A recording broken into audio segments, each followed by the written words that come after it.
Hello dear students. जैसा कि आपका नेक्स्ट एग्जाम हिंदी का होने जा रहा है कक्षा 10वीं का, तो आज की इस वीडियो में हम आपकी कक्षा 10वीं के लिए पिछले साल का जो प्रीवियस ईयर का आपका क्वेश्चन पेपर था 2024 का, उसके जो सॉल्यूशन है वो आज की वीडियो में डिटेल से देखेंगे। आप वीडियो को एंड तक जरूर देखें और सभी क्वेश्चंस को ध्यान से समझने की कोशिश करें, क्योंकि इनसे मिलते जुलते क्वेश्चंस ही आपको फाइनल एग्जाम में, इस बार के एग्जाम में भी देखने को मिल सकते हैं। तो जैसा कि आप सभी देख पा रहे हैं और आप सभी जानते हैं, आपका जो हिंदी का एग्जाम है वो 80 नंबर का रहेगा और जो समय है आपको वो मिलेगा 3 घंटे का। तो चलिए शुरू करते हैं सॉल्यूशंस। सबसे पहले जो खंड का आया हुआ है सेक्शन आपका जो वो है व्याकरण से संबंधित। तो इसके अंदर आपसे क्वेश्चन पूछा गया है सबसे पहले कि संबंध तत्पुरुष समास किसे कहते हैं, उदाहरण सहित स्पष्ट कीजिए। तो संबंध तत्पुरुष समास क्या होता है? जब समास के दोनों पदों में विशेष्य और विशेषण का संबंध होता है तो उसे हम क्या कहते हैं? संबंध तत्पुरुष समास। उदाहरण के लिए अगर हम देखें तो गुरु शिष्य, यानी कि गुरु और शिष्य, तो गुरु और शिष्य का संबंध जो है इस शब्द के माध्यम से बताया जा रहा है। गुरु शिष्य एक साथ जब इसको प्रोनाउंस करेंगे तो गुरु और शिष्य का संबंध। ठीक है, तो गुरु का और शिष्य का दो कह सकते हैं आप पदों का या दो व्यक्तियों का संबंध बताया जा रहा है, तो ये क्या है? संबंध तत्पुरुष समास। नेक्स्ट क्वेश्चन है, आशीर्वाद और सुषुप्ति शब्द का संधि विच्छेद करेंगे। तो आशीर्वाद का संधि विच्छेद क्या बनेगा? आशी ही प्लस वाद। सुषुप्ति का बनेगा सु प्लस सुप्ति। ठीक है। नेक्स्ट है, सहोदर और निष्कलंक में उपसर्ग छांटना है। तो सहोदर में इसका जब विच्छेद करेंगे तो क्या बनेगा? सह, सह प्लस उदर। तो इसके अंदर जो सह है शब्द वो उपसर्ग है। निष्कलंक का विच्छेद क्या बनेगा? निहि प्लस क्लंक। तो इसके अंदर जो निहि शब्द है वो क्या है? उपसर्ग है। नेक्स्ट है, अतिथि और मोक्ष के लिए दो दो पर्यायवाची शब्द लिखिए। तो अतिथि के पर्यायवाची शब्द क्या बनेंगे? मेहमान और पाहुना। और मोक्ष का पर्यायवाची क्या होंगे? मुक्ति और निर्वाण। नेक्स्ट क्वेश्चन है, आपको दो मुहावरे दिए गए हैं, इनका जो है अर्थ लिखकर आपको वाक्य में प्रयोग करना है। पहला है गले मड़ना। गले मड़ना का मतलब होता है दूसरों की गलती या जिम्मेदारी अपने ऊपर थोपना। वाक्य में कैसे प्रयोग करेंगे आप? अपनी गलती का दोष दूसरों पर गले मड़ना गलत बात है। ठीक है। दूसरा है अपना हाथ जगन्नाथ। इसका मतलब अपना काम खुद करना। तो वाक्य क्या बनेगा? उसने कहा कि मैं किसी के सहारे नहीं रहूंगा, अपना हाथ जगन्नाथ, अर्थात मैं अपना काम खुद कर लूंगा। नेक्स्ट क्वेश्चन है, उत्प्रेक्षा अलंकार की परिभाषा सौ उदाहरण दीजिए। तो उत्प्रेक्षा अलंकार क्या होता है? जब किसी वस्तु की किसी अन्य वस्तु से समानता का भाव या कल्पना के रूप में किया जाता है, ठीक है, तब उसे क्या कहते हैं हम? उत्प्रेक्षा अलंकार।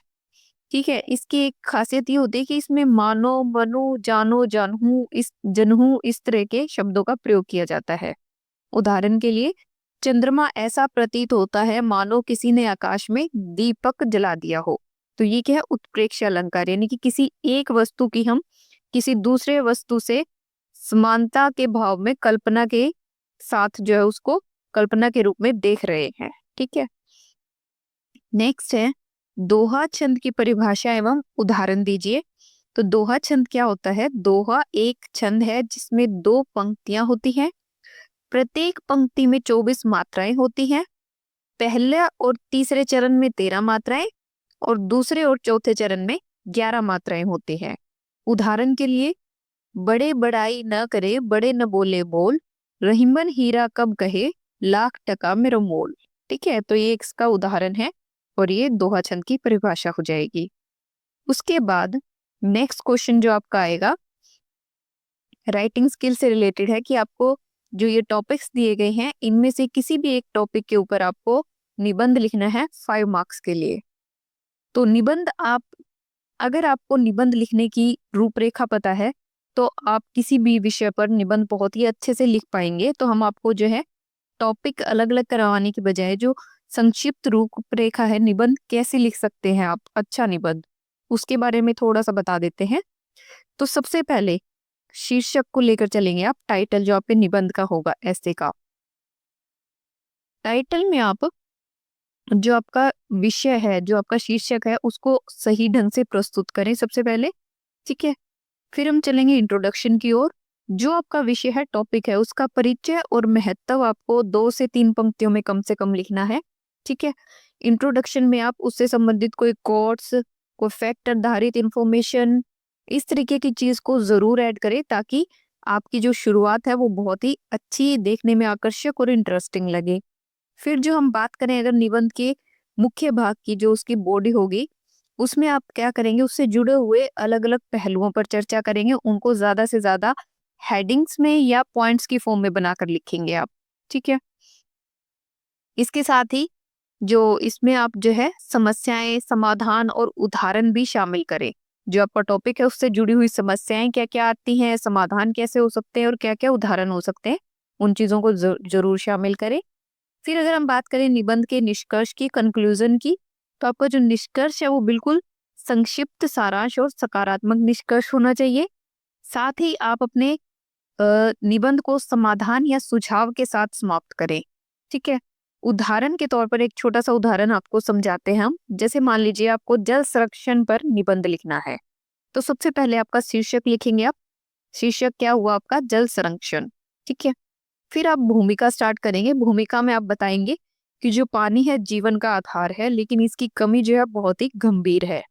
इसमें आप पानी से जुड़ी हुई कोई ना कोई कोट्स लिख सकते हैं, या आप फैक्ट आधारित तथ्य लिख सकते हैं कि पृथ्वी पर लगभग 71% पानी है। पृथ्वी का जो 71% भाग है वो लगभग पानी है, लेकिन उसमें से जो पीने योग्य पानी है वो बहुत ही कम है। तो इस तरीके से मीन्स आप कुछ अपने टॉपिक से जुड़ी हुई एक फैक्ट, इंटरेस्टिंग साइंस बेस्ड कोई इंफॉर्मेशन, ठीक है, या कोई कोट्स की, जैसे कि जल ही जीवन है, इस तरीके से कोई भी कोट्स के साथ आप जो है इंट्रोडक्शन को स्टार्ट करें। मुख्य भाग में फिर आप क्या लिखेंगे? जल संकट के कारण और जल संरक्षण के उपाय, इन चीजों को थोड़ा एक्सप्लेन करेंगे। फिर निष्कर्ष किस तरीके से लिखेंगे आप कि जल ही जीवन है, हमें इसके संरक्षण के लिए कदम उठाने चाहिए। तो इस तरीके से अगर आप अपने निबंध को लिखेंगे तो आपका निबंध बहुत ही व्यवस्थित और स्पष्ट दिखेगा, और एग्जामिनर जो है आपको बहुत अच्छे मार्क्स देगा। इससे नेक्स्ट क्वेश्चन है अब आपका, ये भी राइटिंग स्किल से रिलेटेड है। इसके अंदर क्या है, आपको लेटर राइटिंग दी गई है 5 मार्क्स के लिए। तो आपको 2 तरीके के लेटर दिए गए हैं, जिनमें से आपको कोई भी एक लिखना है। पहला है, जीव जंतुओं के प्रति दया की भावना दर्शाते हुए अपने मित्र को एक पत्र लिखिए। अब देखिए, जब आप किसी भी ऑफिशियल को या अथॉरिटी को लेटर लिखते हैं तो वो आपके फॉर्मल लेटर्स होते हैं। और लेकिन जब आप अपने किसी रिश्तेदार को, दोस्त को, या आप अपने घर वालों को पत्र लिखते हैं तो वो इनफॉर्मल लेटर्स होते हैं। उसके अंदर कोई प्रॉपर फॉर्मेट आपको फॉलो करने की जरूरत नहीं होती। तो ये जो आपका लेटर है पहला, ये एक इनफॉर्मल लेटर है। तो इसको आप डायरेक्ट स्टार्ट करेंगे, प्रिय मित्र। इसके साथ आपके मित्र का नाम आ जाएगा, जो भी होगा, प्रिय मित्र राम, प्रिय मित्र श्याम, या जो भी। फिर आप स्टार्ट करेंगे, सप्रेम नमस्ते, आशा है तुम सकुशल होगे। पहले उसके हालचाल के बारे में बातचीत करेंगे। आज मैं तुम्हें, फिर आप अपने विषय के बारे में स्टार्ट करेंगे। तो आज मैं तुम्हें एक महत्वपूर्ण विषय पर अपने विचार साझा करना चाहता हूँ, जो हमारे चारों ओर के जीव जंतुओं के प्रति दया और करुणा से संबंधित है। मित्र, हम सभी जानते हैं कि इस पृथ्वी पर सिर्फ मनुष्य ही नहीं बल्कि अनेक जीव जंतु भी हमारे साथ रहते हैं। इनका जीवन भी उतना ही महत्वपूर्ण है जितना कि हमारा। हम मनुष्य प्राय अपने स्वार्थ और लाभ के लिए इन मासूम प्राणियों के प्रति अत्याचार करते हैं। उनके भोजन, आवास और जीवन के अधिकारों को नजरअंदाज कर देते हैं। मुझे लगता है कि हमें इनके प्रति दया और करुणा का भाव रखना चाहिए, क्योंकि वे भी हमारी तरह जीवन का अनुभव करते हैं। फिर आप कुछ अपनी लाइफ से जुड़ी हुई चीज बताएंगे, ताकि ये लेटर जो है थोड़ा सा इंटरेस्टिंग लगे। अभी कुछ दिन पहले मैंने एक घायल कुत्ते को देखा, जिसे कुछ बच्चों ने पत्थरों से मार दिया था। यह देखकर मुझे बेहद दुख हुआ। हमें इस प्रकार के बर्ताव से बचना चाहिए और बच्चों में भी यह भावना पैदा करनी चाहिए कि सभी जीवधारी एक दूसरे के लिए महत्वपूर्ण हैं। हम उन्हें भोजन और पानी देकर, उनकी देखभाल करके उनके प्रति अपनी जिम्मेदारी निभा सकते हैं। तो आशा है तुम भी अपने आसपास के लोगों को इस बात के प्रति जागरूक करोगे। हमें अपने जीवन में सभी जीवों के प्रति करुणा और दया का भाव रखना चाहिए। इसी के साथ मैं अपनी बात समाप्त करता हूँ। अपनी कुशलता से अवगत कराना, और फिर इसको एंड करेंगे आप बिल्कुल सिंपल तरीके से, तुम्हारा मित्र, और नीचे आ जाएगा आपका नाम। ठीक है, तो ये एक इनफॉर्मल लेटर राइटिंग है जिसमें आपको शुरुआत और एंड के लिए कोई भी स्ट्रिक्ट फॉर्मेट नहीं रहता है। इसके अथवा में जो आपको लेटर दिया गया था वो था विद्यालय में पेयजल की समुचित व्यवस्था हेतु मुख्य अध्यापक को प्रार्थना पत्र। अब आपने अपने मुख्य अध्यापक को अगर प्रार्थना पत्र लिखना है तो इसका मतलब आप अपने अथॉरिटी को लेटर लिखेंगे, यानी कि आपको एक स्ट्रिक्ट फॉर्मेट जो है वो फॉलो करना पड़ेगा। ये एक फॉर्मल लेटर है, औपचारिक पत्र है। तो आप शुरुआत करेंगे इसकी किस तरीके से? सबसे पहले आप तारीख लिखेंगे जिस तारीख के वो आप पत्र लिख रहे हैं। फिर शुरू करेंगे सेवा में मुख्य अध्यापक महोदय, आपके विद्यालय का नाम और आपके विद्यालय का पता। फिर आप आपके इसका पत्र का विषय लिखेंगे। विषय क्या है? विद्यालय में पेयजल की समुचित व्यवस्था हेतु प्रार्थना पत्र। फिर आप संबोधन लिखेंगे, महोदय। अब पहले आप अपने बारे में जानकारी देंगे थोड़ी सी। सविनय निवेदन है कि मैं, आपका नाम, जैसे कि मान लीजिए राम है, मैं राम आपके विद्यालय में कक्षा 10वीं का छात्र हूँ। मैं आपका ध्यान विद्यालय में पेयजल की समस्या की ओर आकर्षित करना चाहता हूँ। वर्तमान में विद्यालय में पेयजल की समुचित व्यवस्था नहीं है, यानी कि पीने के पानी की समुचित व्यवस्था नहीं है। पानी के नल ठीक से काम नहीं कर रहे हैं और कई बार हमें पीने के लिए स्वच्छ पानी भी उपलब्ध नहीं होता है। इससे विद्यार्थियों को अत्यधिक असुविधा का सामना करना पड़ता है। गर्मी के मौसम में यह समस्या और भी गंभीर हो जाती है जब पीने के पानी की मांग बढ़ जाती है। कई छात्र छात्राओं को बाहर से पानी खरीद कर पीना पड़ता है, जो कि सभी के लिए संभव नहीं है। इसलिए आपसे अनुरोध है कि विद्यालय में पेयजल की समुचित व्यवस्था हेतु उचित कदम उठाएं ताकि सभी विद्यार्थियों को साफ और सुरक्षित पेयजल उपलब्ध हो सके। आपसे आशा है या आपसे अपेक्षा है कि आप इस समस्या का समाधान शीघ्र करेंगे ताकि विद्यार्थी बिना किसी कठिनाई के अपनी पढ़ाई कर सके। फिर आप एक प्रॉपर फॉर्मेट के साथ ही इसको एंड करेंगे। आप जो है मुख्याध्यापक को धन्यवाद बोलेंगे और फिर आप लिखेंगे आपका आज्ञाकारी छात्र, उसके बाद आपका नाम, कक्षा और रोल नंबर। ठीक है, तो इस तरीके से ये जो है एक फॉर्मल लेटर है जिसमें आप एक प्रॉपर फॉर्मेट को फॉलो करेंगे। तो उसके बाद हम चलते हैं नेक्स्ट सेक्शन की ओर। सेक्शन बी या खंड ख जो है आपका, ये है आपकी क्षितिज भाग 2 की जो पुस्तक है उसमें काव्य खंड के आधार पर आपको कुछ क्वेश्चंस दिए गए हैं। ये मल्टीपल चॉइस क्वेश्चंस है।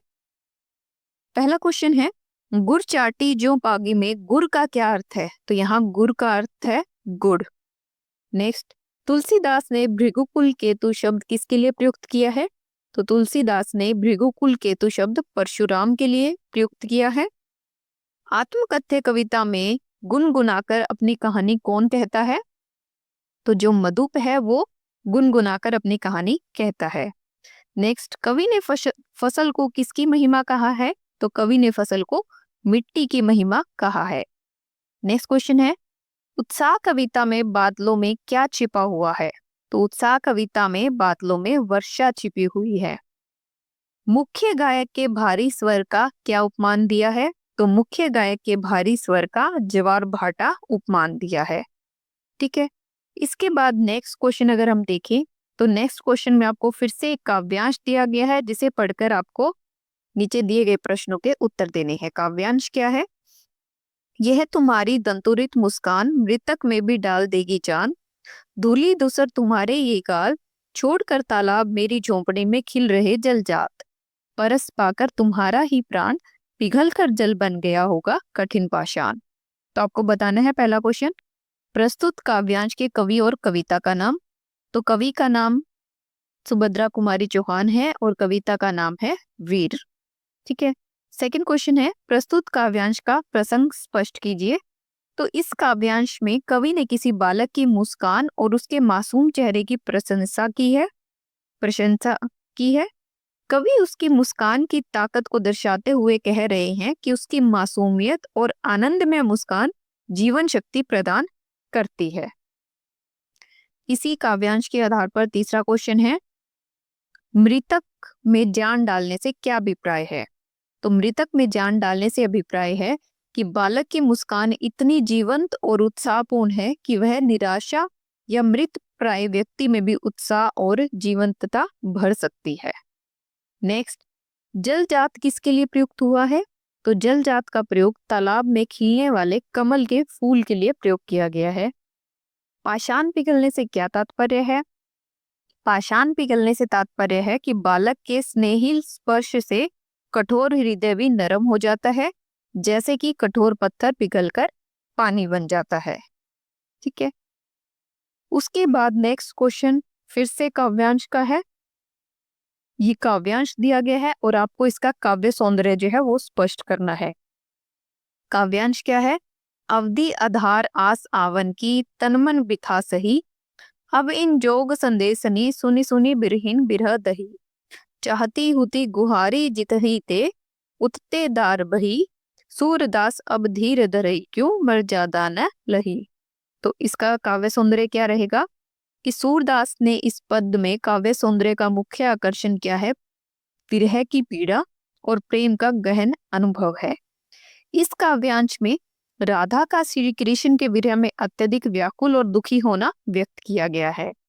बात करें इसमें काव्य सौंदर्य में तो श्रृंगार रस की, तो यह काव्यांश श्रृंगार रस का उत्कृष्ट उदाहरण है, जिसमें प्रेमिका राधा श्री कृष्ण के आने की आस में व्यथित हो रही है, यानी कि दुखी हो रही है। श्री कृष्ण के वियोग में उनकी पीड़ा और विरह की आग को इस पद में बहुत ही मार्मिक रूप से प्रस्तुत किया गया है। नेक्स्ट अगर बात करें इसके अंदर अलंकार की, तो इस पद में अनुप्रास अलंकार का प्रयोग किया गया है, जैसे कि सुनी सुनी, बिरहिन बिरह दही। ठीक है, इसमें ब ब स सुनी सुनी सेम वर्ड रिपीट हो रहा है। बिरहिन बिरह में ब ब स्वर जो ब ब व्यंजन की ध्वनि रिपीट हो रही है। तो इस तरीके से इसमें अनुप्रास अलंकार है। ठीक है, जिससे काव्य में ध्वन्यात्मक सौंदर्य और प्रभावशीलता बढ़ गई है। फिर धीर धरही क्यों में नायिका की भावनात्मक स्थिति को अत्यधिक प्रभावशाली तरीके से व्यक्त किया गया है। अगर भाषा की बात करें तो इस काव्यांश में भाषा की सरलता और भावों की गहराई है। सूरदास जी ने इस पद में सरल और प्रभावपूर्ण भाषा का प्रयोग किया है, जो पाठक या श्रोता को सीधे हृदय तक छू जाती है। भावनाओं की गहराई और विरह की तीव्रता के साथ ही प्रेम की उच्चतम अभिव्यक्ति दिखाई देती है, जो काव्य सौंदर्य को बढ़ाती है। इसके बाद अगर हम बात करें नेक्स्ट क्वेश्चन, जो कि आपका है 3 मार्क्स के लिए, तो आपको इसमें क्या करना है? जयशंकर प्रसाद आत्मकथा लिखने से क्यों बचना चाहते हैं? इस क्वेश्चन का आपको अपने टेक्स्ट बुक के आधार पर आंसर देना है। तो जयशंकर प्रसाद आत्मकथा लिखने से इसलिए बचना चाहते थे क्योंकि वे मानते थे कि आत्मकथा लिखना अपने जीवन के व्यक्तिगत पहलुओं को सार्वजनिक करना है, जो उन्हें उचित नहीं लगता था। उनके अनुसार व्यक्ति के जीवन के बहुत से पहलू निजी होते हैं, जिनका खुलासा नहीं होना चाहिए। वे जीवन को एक रहस्यमय यात्रा के रूप में देखते थे, जिसे सार्वजनिक रूप से उजागर करना व्यक्ति की स्वतंत्रता और निजता का उल्लंघन हो सकता है। वे मानते थे कि लेखक के साहित्य में उनके जीवन और अनुभवों की झलक स्वतः ही मिल जाती है, अतः आत्मकथा लिखने की कोई विशेष आवश्यकता नहीं है। नेक्स्ट क्वेश्चन है, उत्साह कविता का मूल भाव स्पष्ट कीजिए। तो रामधारी सिंह दिनकर द्वारा रचित उत्साह कविता का मूल भाव संघर्ष और उत्साह के महत्व को व्यक्त करना है। इस कविता में कवि ने जीवन में आने वाले संघर्षों, चुनौतियों और कठिनाइयों का सामना करने के लिए आत्मविश्वास और जोश की आवश्यकता को बताया है। कवि यह संदेश देते हैं कि किसी भी विपरीत परिस्थिति में हमें हार नहीं माननी चाहिए, बल्कि दृढ़ संकल्प और उत्साह से आगे बढ़ना चाहिए। कवि के अनुसार मनुष्य का जीवन केवल संघर्ष और साहस के बल पर ही सफल होता है, इसलिए व्यक्ति को कभी हिम्मत नहीं हारनी चाहिए और सदैव अपने लक्ष्यों की ओर बढ़ते रहना चाहिए।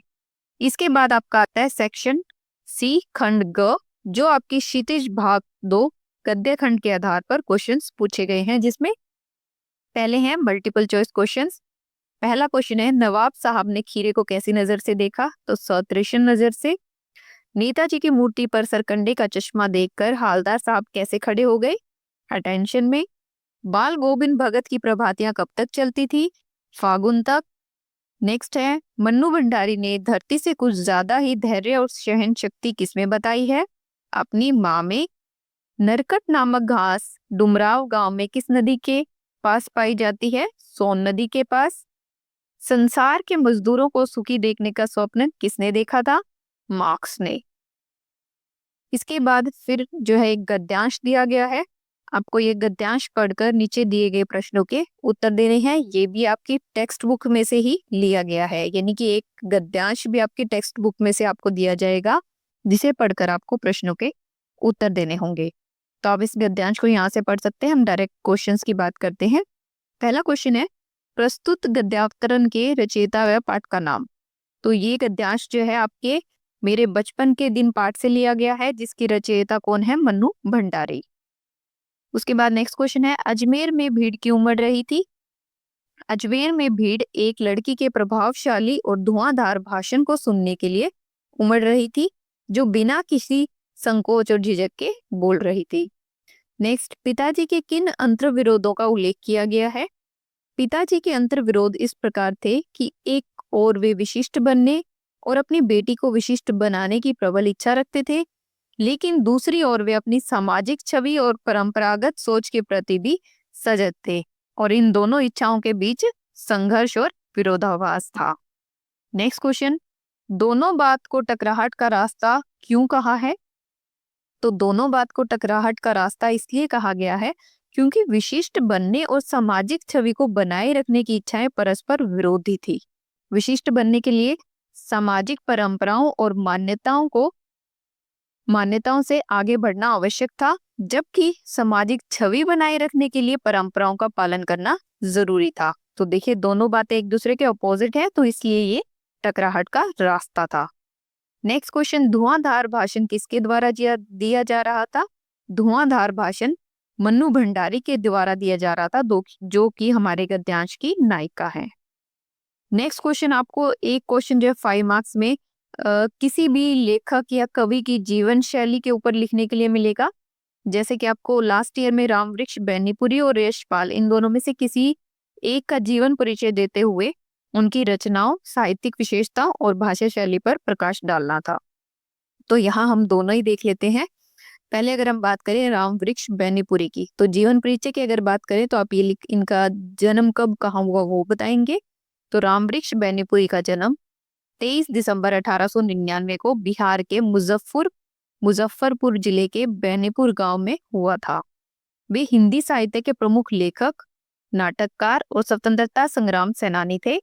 उनका साहित्य समाजवादी दृष्टिकोण से प्रभावित था और उन्होंने हिंदी साहित्य को एक नई दिशा दी। ये आपने उनका जीवन परिचय दे दिया। फिर आप उनकी कुछ प्रमुख रचनाएं लिखेंगे। तो बेनीपुरी जी ने कई प्रसिद्ध कृतियां लिखी, जिनमें से प्रमुख कौन सी है? माटी की मूर्तें एक नाटक था जो कि, गंगा स्नान, तीसरा है नवजीवन, चौथा जंजीरें और अंगोर, और सीता की माँ। ठीक है, इस तरीके से ये उनकी प्रमुख रचनाएं थी। अब अगर हम बात करें रामवृक्ष बेनीपुरी जी की साहित्यिक विशेषताओं की, तो पहली है राष्ट्रीयता और समाजवाद। उनके साहित्य में राष्ट्रीयता और समाजवाद की भावना प्रमुख है। वे स्वतंत्रता आंदोलन के सक्रिय सदस्य थे और इसका प्रभाव उनकी रचनाओं में स्पष्ट रूप से दिखता है। दूसरा है यथार्थवाद। उनके साहित्य में यथार्थ और सामाजिक परिवर्तनों को प्रमुख स्थान मिला है। समाज के निम्न और मध्यम वर्ग की समस्याओं को उन्होंने अपने साहित्य में उजागर किया है।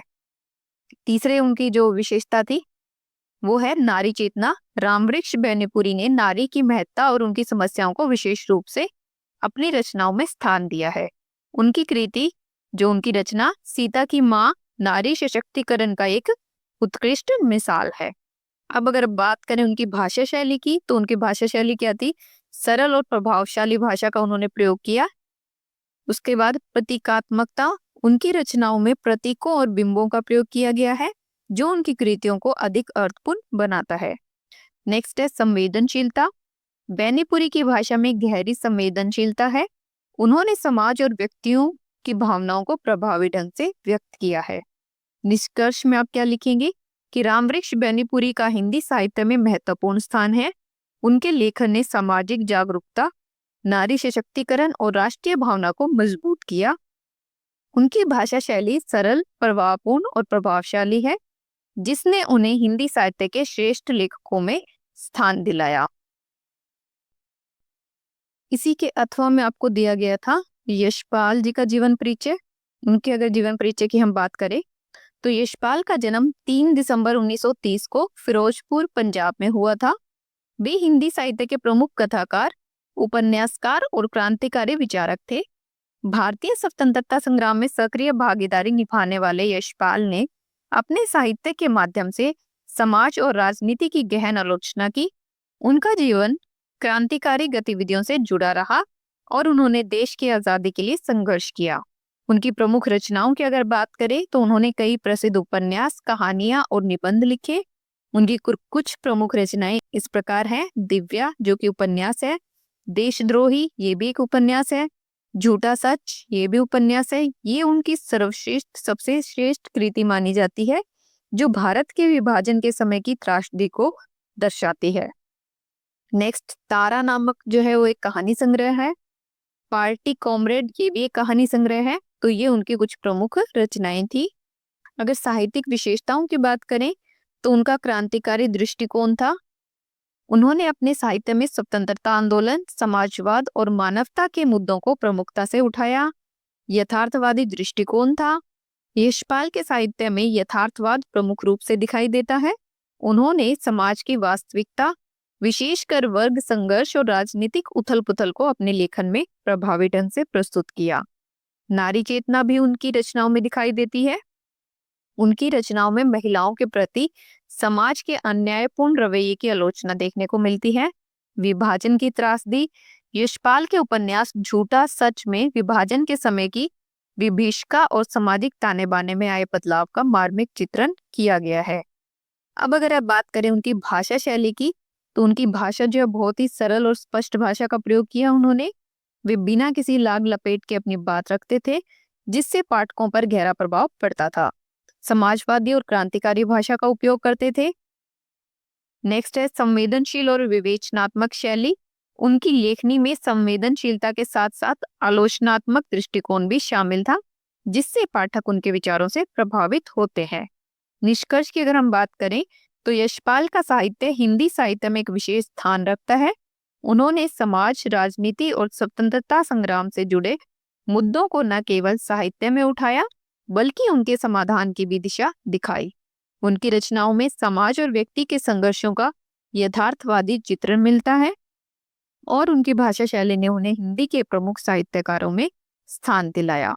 ठीक है, इसके बाद नेक्स्ट क्वेश्चन है, जिसमें 2-2 मार्क्स के क्वेश्चन पूछे गए हैं। पहला क्वेश्चन है, नेताजी का चश्मा पाठ का मूल भाव स्पष्ट कीजिए। तो नेताजी का चश्मा पाठ का मूल भाव समाज में व्याप्त ढोंग और दिखावे पर व्यंग्य है।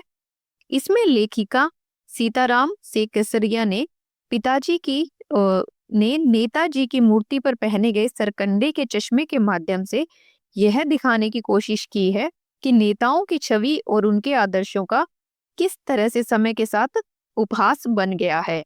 मूर्ति का चश्मा गिर जाना, मूर्ति के चश्मा का फटकर गिर जाना और उसके स्थान पर सरकंडे का चश्मा लगाया जाना, यह दर्शाता है कि किस प्रकार आज के समाज में नैतिकता और ईमानदारी केवल प्रतीकात्मक रह गई है और यह उनके स्थान पर बाहरी दिखावा ज्यादा महत्व रखता है।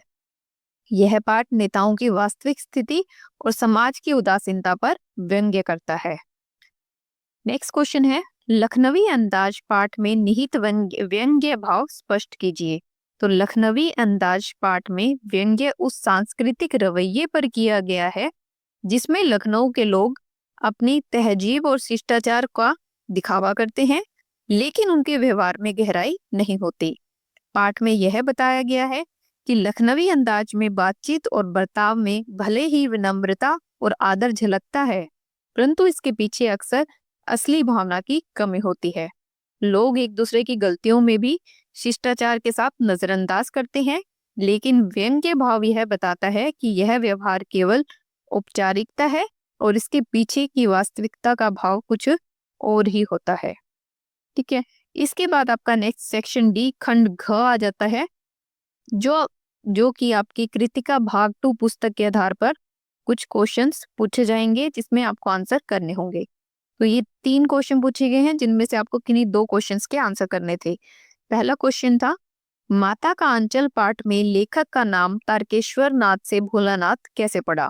तो माता का अंचल पाठ में लेखक का असली नाम तारकेश्वर नाथ था, लेकिन उसकी माँ ने उसे भोलानाथ नाम से पुकारना शुरू कर दिया था। लेखक बचपन में बहुत सरल और मासूम था, इस कारण उसकी माँ को वह भोला लगता था। उसकी माँ की ममता और स्नेह भरे संबोधन ने तारकेश्वर नाथ को भोलानाथ बना दिया। यह नाम उसके मासूम और निश्चल स्वभाव को दर्शाता है, जिससे माँ उसे हमेशा पुकारती थी और यह नाम उसके लिए स्नेह का प्रतीक बन गया। नेक्स्ट क्वेश्चन है 2 मार्क्स के लिए। साना साना हाथ जोड़ी पाठ के माध्यम से लेखिका क्या दर्शाना चाहती है? तो साना साना हाथ जोड़ी पाठ के माध्यम से लेखिका मिताली शर्मा सिक्किम की प्राकृतिक सुंदरता, वहां के लोगों की संस्कृति और जीवन शैली को दर्शाना चाहती है। इस पाठ में उन्होंने सिक्किम की शांतिपूर्ण जीवन शैली, लोगों के विनम्र और सौम्य स्वभाव और प्रकृति के साथ उनके घनिष्ठ संबंध को चित्रित किया है।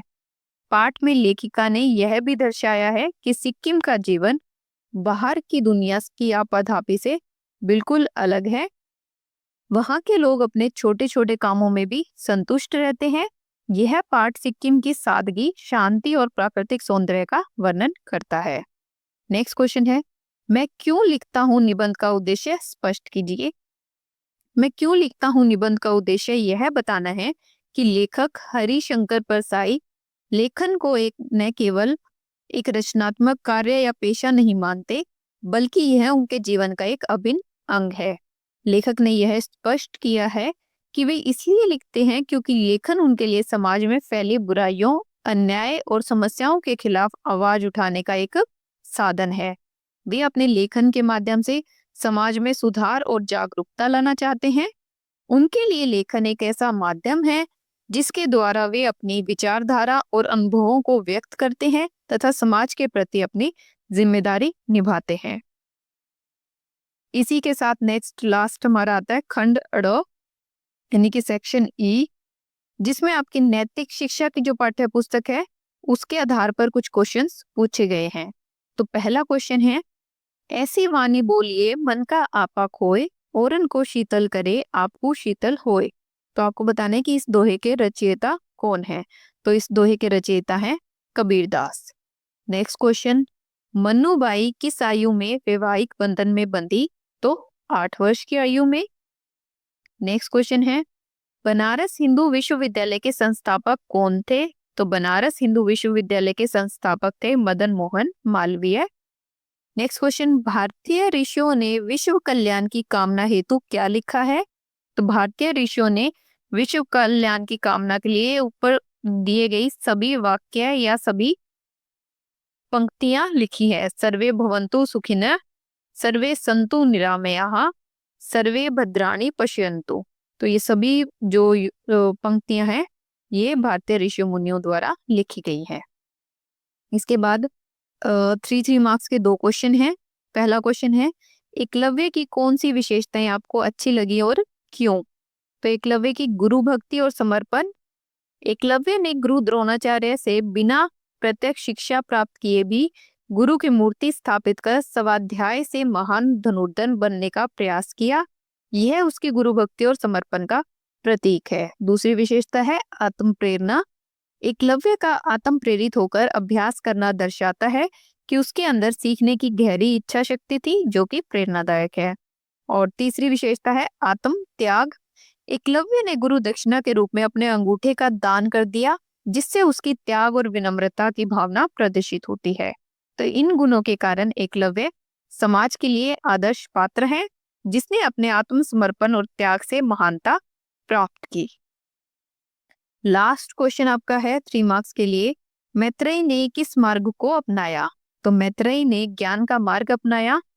उसने सांसारिक सुखों और संपत्ति को त्याग कर ब्रह्म ज्ञान की प्राप्ति के लिए अपने पति याज्ञवल्क्य से मार्गदर्शन प्राप्त किया। उसे विश्वास था कि धन संपत्ति के बजाय आत्म और ब्रह्म के ज्ञान से ही मोक्ष प्राप्त किया जा सकता है।